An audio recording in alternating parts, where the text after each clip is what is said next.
लेकिन एक सेकंड भाई चलें नामाजे चलें আল্লাহর রহমতে পুরো একটা নিয়ম থেকে গেছে না রে একটু শরীরটা বেশি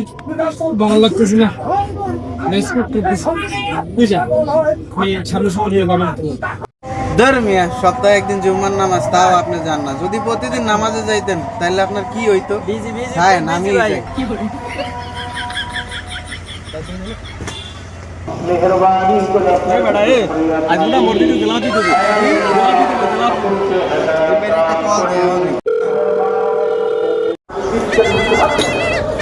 কেন এই সময় কল দিল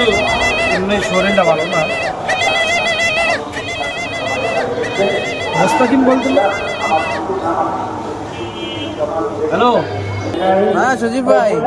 ভাই আইলেন তো না মসজিদ তো জিলাপি দিতে আছে কি কল হ্যাঁ হ্যাঁ খায় না সত্যি কথা বলছিস নাকি আচ্ছা তুই 1 মিনিট দাঁড়া আমি 2 মিনিটের মধ্যে আইতেছি আচ্ছা আচ্ছা ঠিক আছে আল্লাহ জান্নাতুল হিসাবে আল্লাহ রব্বুল আলামিন